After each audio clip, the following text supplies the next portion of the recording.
you live in. You are very welcome to the soft and system size to sales, the Triple S. And today, with my good friend, Mr. Dr. Future State, Shay Lynch, we're going to be speaking about how to make your customers receptive to your offerings and your messages.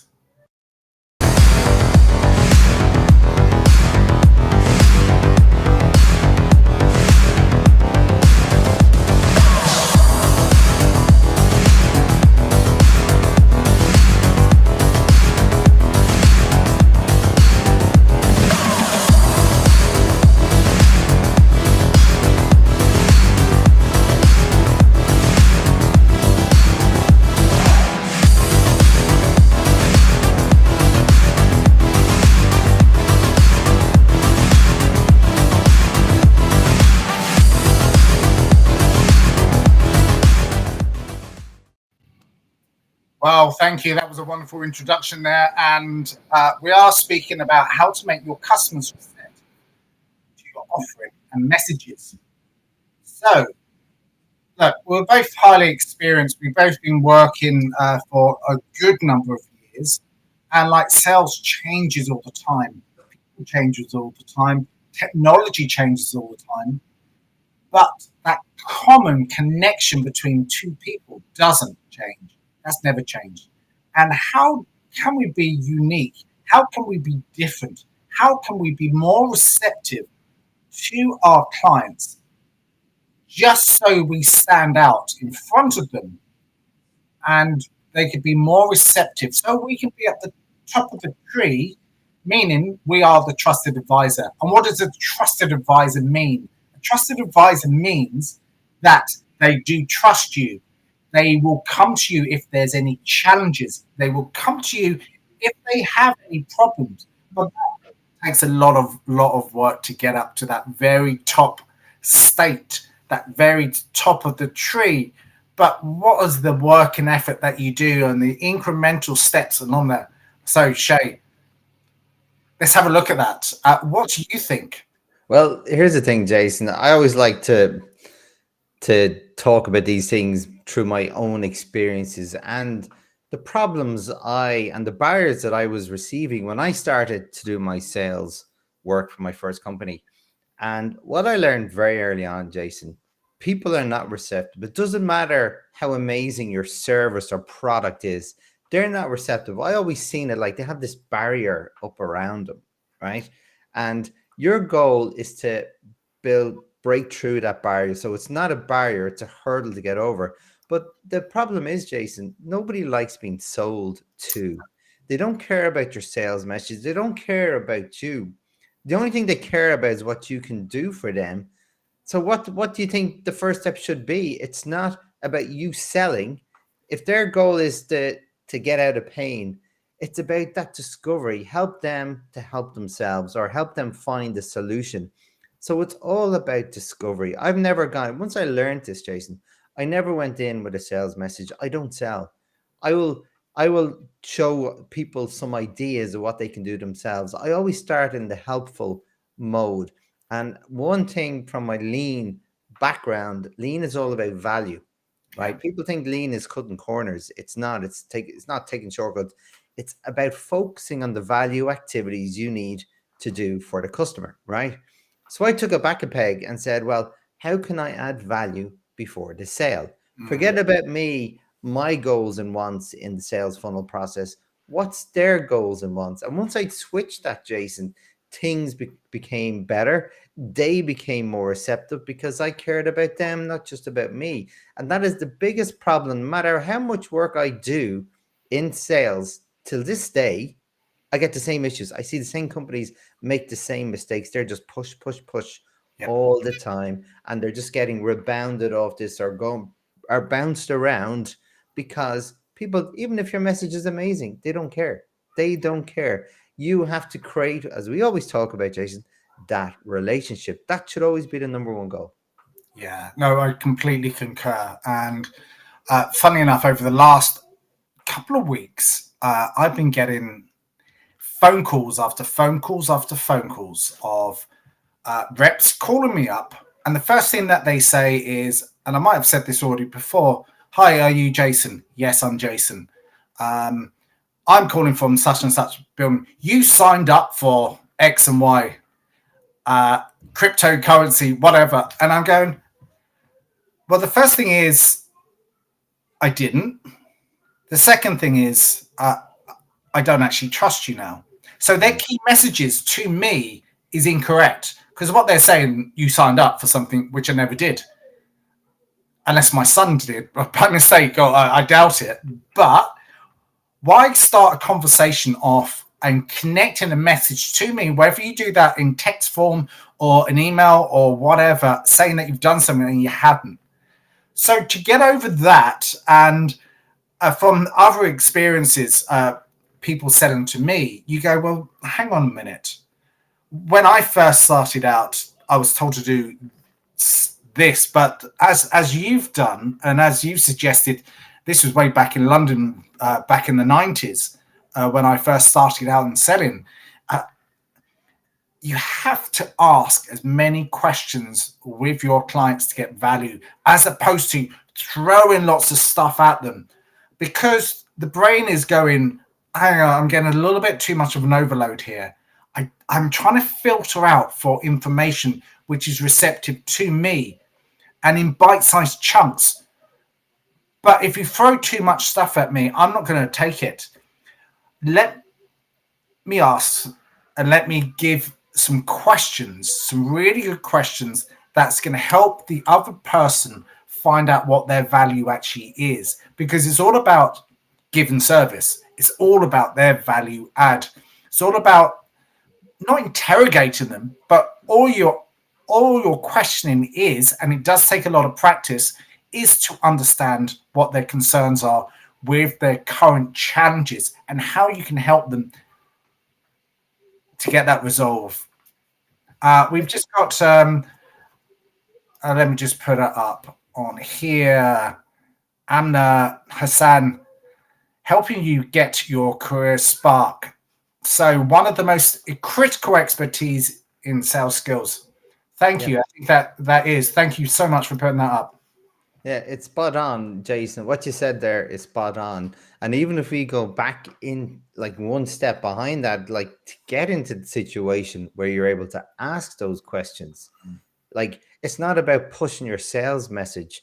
Even when I was doing cold calling, Jason, I learned very quickly when I was just talking about how amazing my company was, the phone got slammed on me, and literally slammed in the days where you could actually still slam a phone. It was just put down, right? That used to happen a lot, Jason, until I switched that around and I was offering value before the sale. I would say instead of me going in and doing a sales one-on-one meeting with you, let's work on a problem that you have today. Tell me a little bit about it, and I can help you. If you're not happy with what I've seen or what you've done or what we do together, that's fine. We can part ways, but you've got something out of it. And then I've got something out of it too. I got your time, you got some skills, you got some expertise. So it's a fair exchange. And I always found that a really valuable way to get sales, James, or even develop. And again, going back to my point about relationships, it's not about getting the sale. I'm building relationships. And even if that person doesn't have a need for my skills or my expertise, I've often been got referred by these people, Jason, because I focused on the relationship first. I focused on theirs. And to your point about doing that, like looking for their issues, I over time, like literally, and this is the engineer, this is the process bit coming out of me now. I literally had this 1-page Excel sheet of a list of questions I would ask. And I wouldn't leave that conversation until I had those questions answered. That means I can walk away knowing I've got all the details I need to do. And then I'd go back the next day or two just to confirm, is this correct? I'd write what I took from the conversation. Is this correct? And then after that discovery process, we'd go to the next stage if they were interested. But the whole way through, Jason, it's value for them and discovery to solve their problems. It was not about my needs or wants. What I get out of this is when I get a sale with the person, that's the consequence. Me getting like a job is a consequence of me solving their problems. It's not the goal. My wants are not the goal. It's a consequence of looking after the customers. Yeah. It's to show them that you're professional. That's the number one thing. Is you go to a doctor and they ask you loads of questions about to examine you, like by asking what the challenge actually is with you. They're not looking for a result there and then. They're not looking to push you down. They're looking at different avenues to solve the challenge that you actually have, so you can make yourself feel better. And that's exactly what we do as professionals. It's to gain their trust that we are Yeah. credible, that we know our stuff. But in order for us to gain all of that trust, credibility, likability, and all of that sort of stuff, we have to evaluate them and understand their business as a whole. Obviously, there's lots of stuff we do before we speak to the client, before we do everything else. Yeah. The key thing is to ask lots of questions and use our active listening skills, our literal listening skills, to really identify exactly what's being said, and so we can actually understand and clarify. The core thing is for us, business professionals, sales professionals, or whatever it might be, is to be as curious as possible and just to understand the whole picture, not just the one small part of it. And that's really how customers can be a lot more receptive Yeah. to what you're offering and how you can message them better.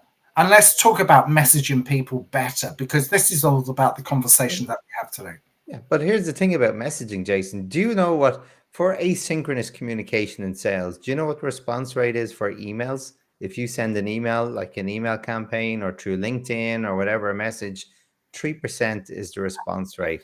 Very low.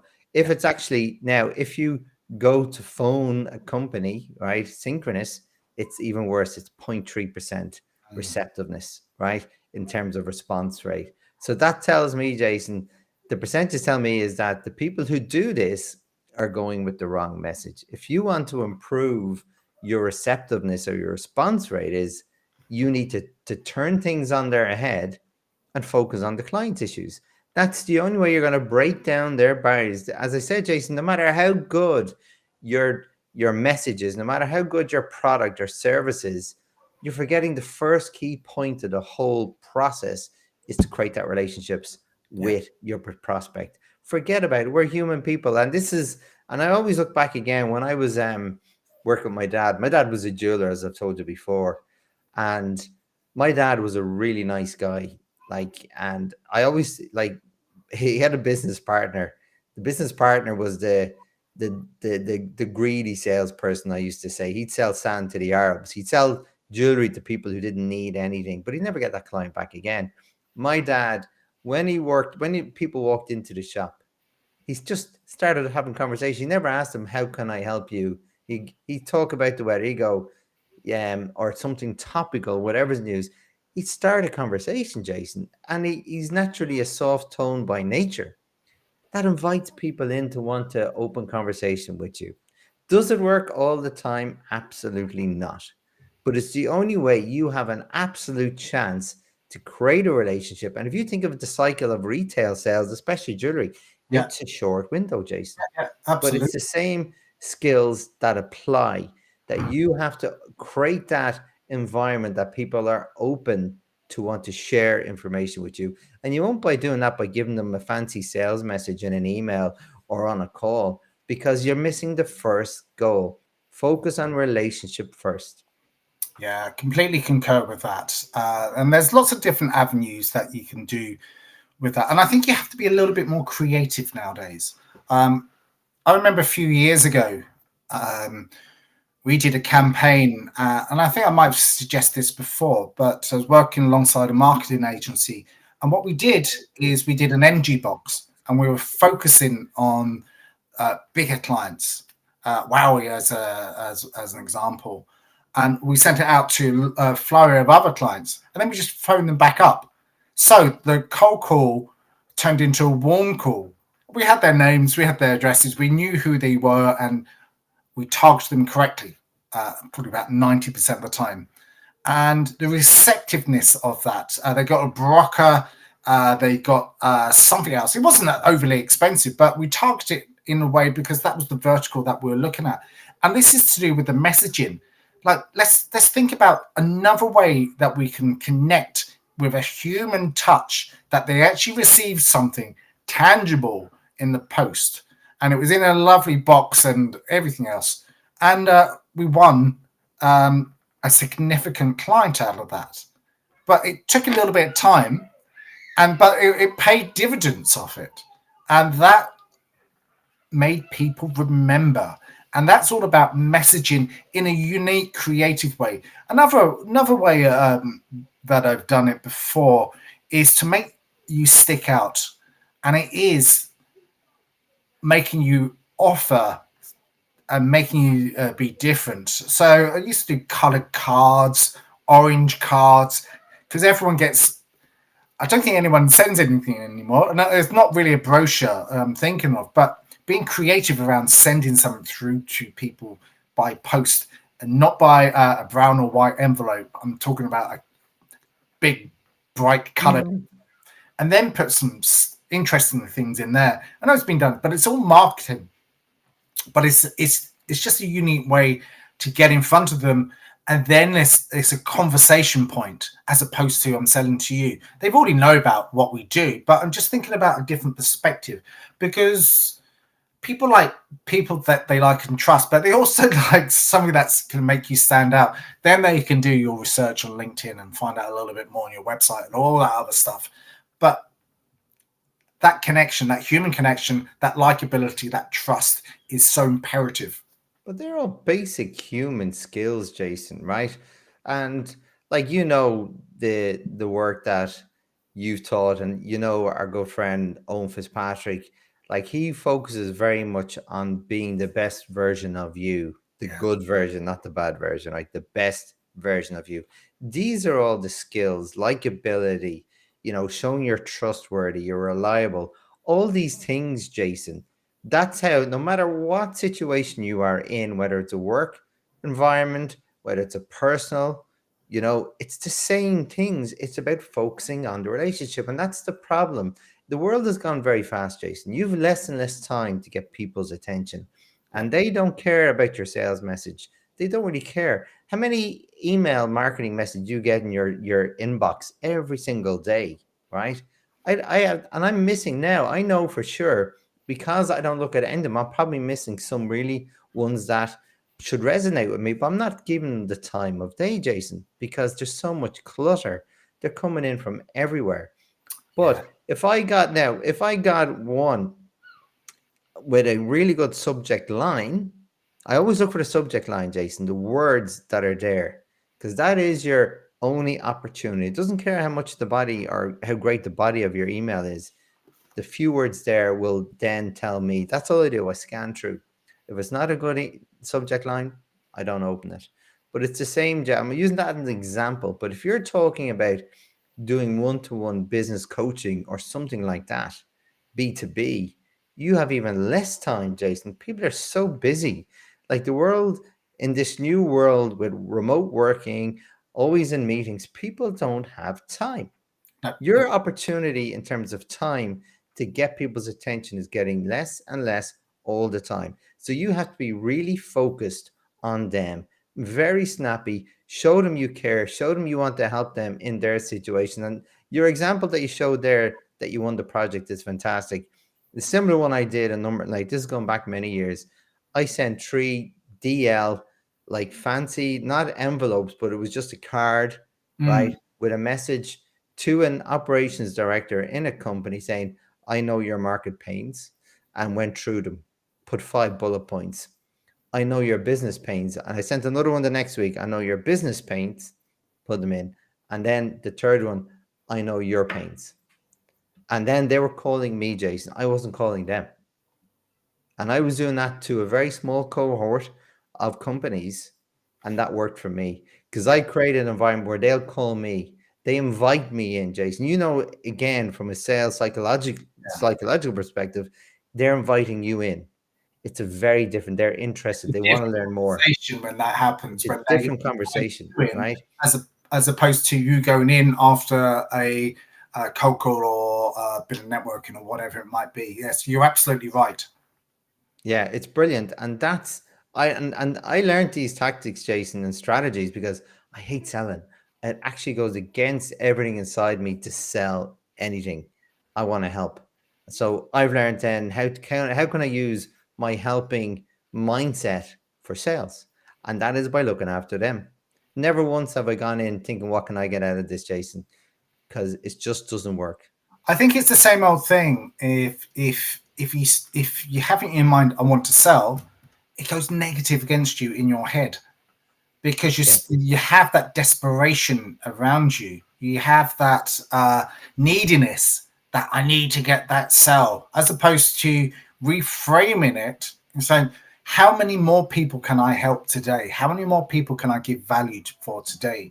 Because inside your head, you're automatically saying, as opposed to going, oh, like as being self-employed for many years, you want to go, money, money, money, money. Okay, it's good to have the money,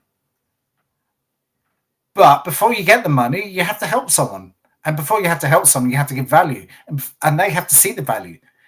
Yeah. Have that in your head, as opposed, and I know salespeople do have. They want to go after the money, and they smell the money, and yet you have to be resilient, and you have to go out there and knock on doors. You have to be the ones that are resilient. But they're not pushy. They are here to give. We are here as people, as professionals, again, as we've already suggested, is to give the most value possible. And how can we get in front of more people with our messaging as possible? And as I said, we're inundated. I'm inundated daily by people via LinkedIn giving me, I can increase your sales ratio by, I can give you more clients per month. And I see their subject line, their title on LinkedIn, and I go, oh, no chance. I don't like that. That all that's telling me is it's in for them. It's not in for any others. I remember a few years back, this guy, he got through to me, and we had this conversation. And all the conversation was, he was trying to sell to me. All the conversation was about him. We want to make sure that our company is successful. I want to make sure that we grow. And I was going, well, I said to him at the end of it, I'm not going to do anything with you because it doesn't seem like there's anything for me. You're not giving any value to me. You want me to be as a partnership. So when I go out and I work with my clients, giving them value, you want me to go in and sell your stuff as well? I don't see it. I don't get it. I don't see it because there's no value for me if I'm trying to sell your stuff at the same time as I'm trying to help my clients. I don't want that relationship to muster my clients because of how you approach me in the first place. So every now and again, someone breaks through and I go, that's a eureka. I think that's incredible from what you've suggested. So only happens every now and again. Look, Shay, I think we've reached our 20 minutes live, and I'm glad we're back after a little break, and we're so looking forward to moving forward. And I hope everyone out there is enjoying the weather here in Ireland anyway, but we are talking to a global audience here. Any last minute golden nuggets? Golden nuggets, Jason, always help. Go in to solve their problems. Your goal is to solve their problems. The consequence of you solving their problems is good business for you and your company. I can completely concur. Live in their shoes, ask the right questions, and listen to understand. So thanks once again. We look forward to seeing you next week on the soft and system size to sales. And every week we come up with a unique way to help and give you some value by our conversations that we have. Take care now.